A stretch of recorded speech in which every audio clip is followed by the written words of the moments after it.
Yo, what is good, guys? Nasty red day in the markets today, right before GDP number update come out, as well as Jerome Powell talking in the morning, and you have PCE numbers coming out on Thursday. So you got two crazy days coming up. We'll see how they go. Should be pretty fun. But for today, I got some really cool information I'm excited to share with you guys. I've been looking into these things called phantom bars, which I cannot find anything about on the internet, except from forums dating back to 2015 and 2010. And you'll see what I'm talking about, so stick around. It's pretty cool. You'll see what I'm talking about. I'll probably be doing future videos on them, but yeah, you'll see. And with all that being said, make sure to show the video some love, give it a like, and subscribe so you always know what's coming next. And yeah, let's hop into it. So, to start off the morning, we had an exhaustion gap. That's where you get a gap up right at the end of the move, and you tie with other factors, and it's signaling, the move is coming to an end.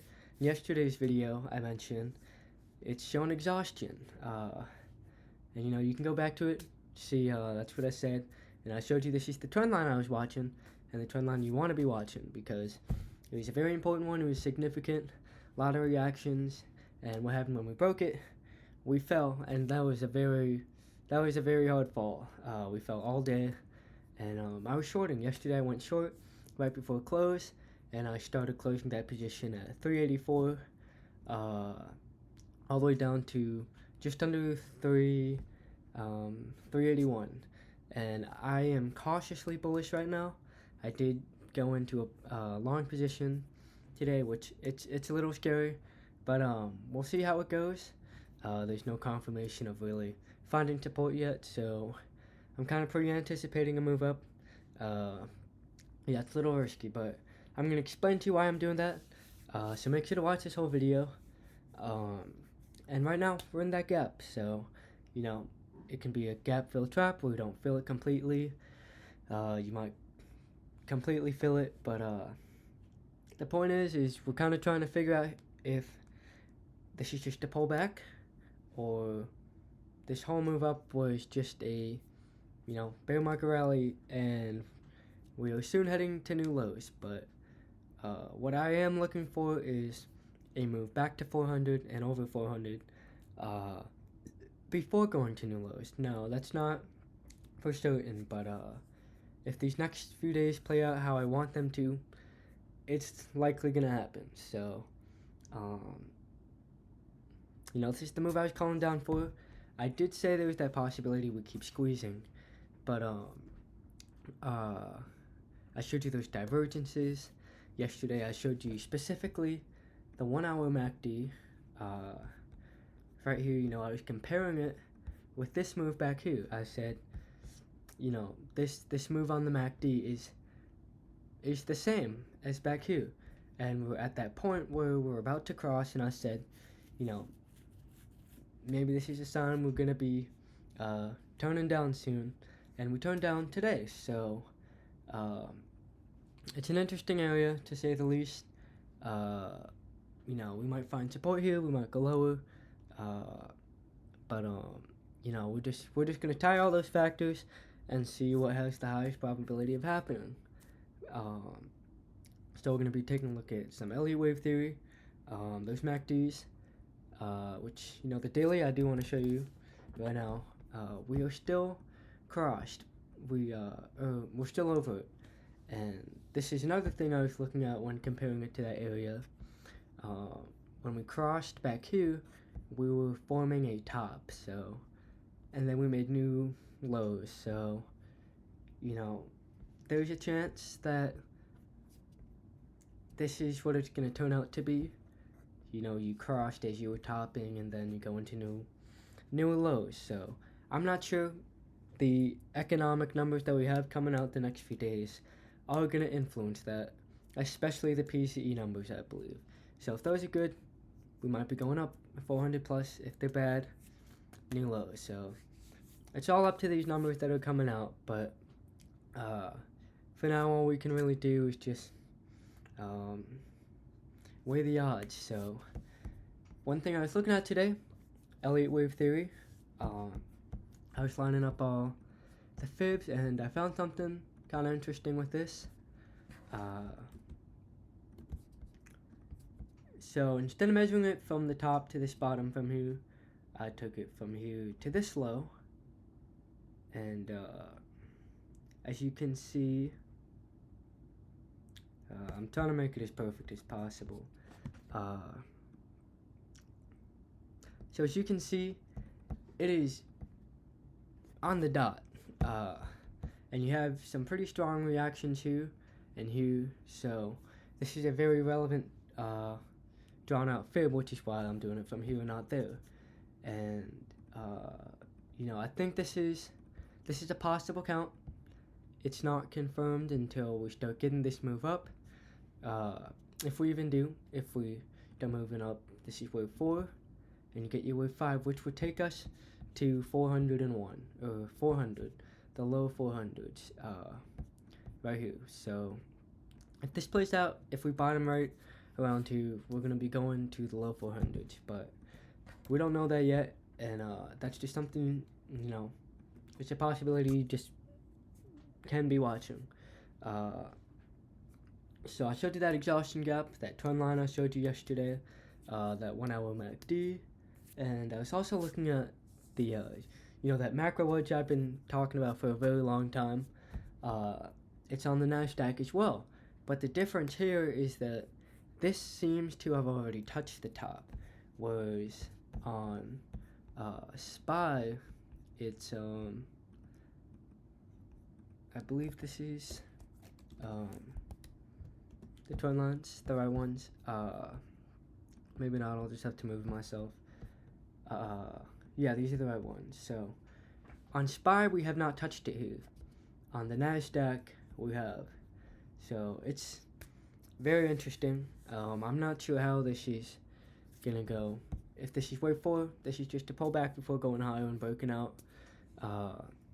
Until we break out of this thing, that fractal I showed you from 2008 is still in the picture, which I rather would not have that happen, but you gotta keep everything in, that's a possibility as a possibility. So with all that being said, I think I made my point. I'm looking for this to bottom out around 2. We might fill that gap. Let me put that back up quick. So, you're very oversold on most time frames, which I want to show you guys the phantom bar stuff, but I just want to show you guys this quick. You're very oversold on most time frames.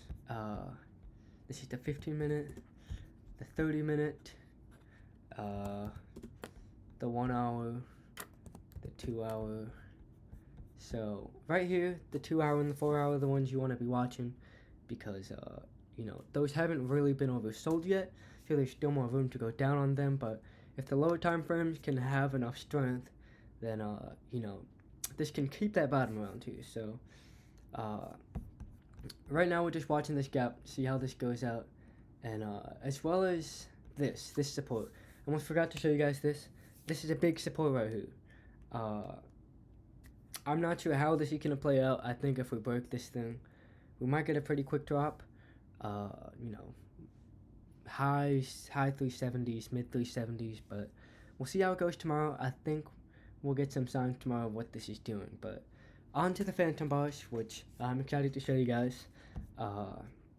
So recently there's been a lot of these wicks, right?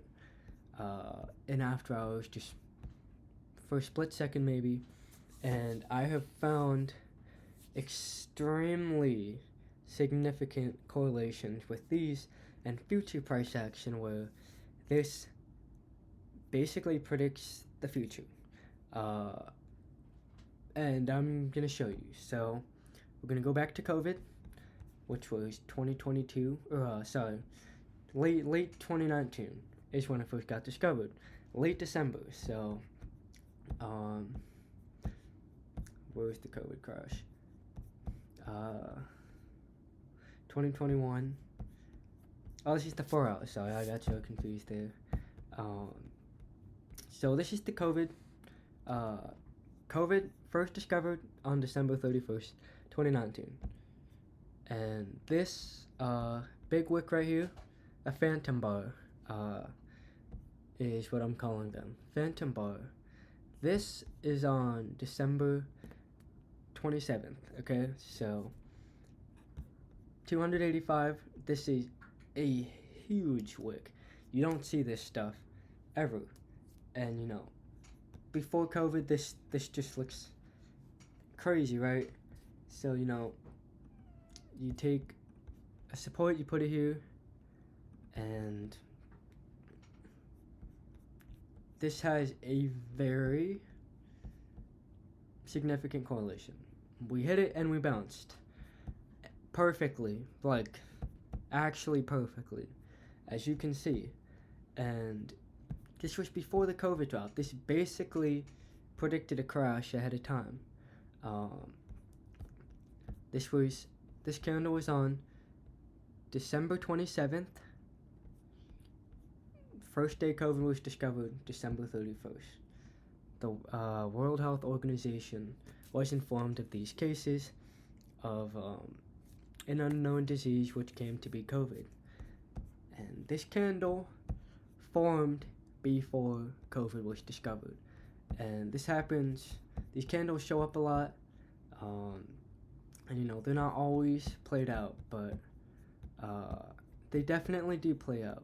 Come here, they act as supports, they act as resistances, and they're all over the place. You know, they're on all these stocks, so I can go more in depth on this stuff, which I'm not going to do in this video, but if you guys are interested, let me know, because I find this very interesting, and there's a lot of correlations with these things, as they definitely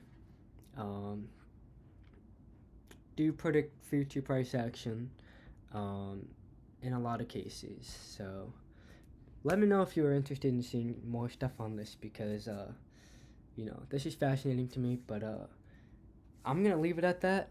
I said all I needed to say. I will be looking into this stuff more, so I might do a video on this regardless. But yeah, we'll see how tomorrow's markets play out.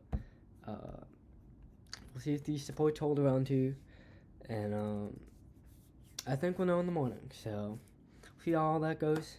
That's where I'm gonna leave this video. Make sure to give it a like, subscribe, so you always know what's coming next. And yeah, that's where I'm gonna leave it. So peace out, guys.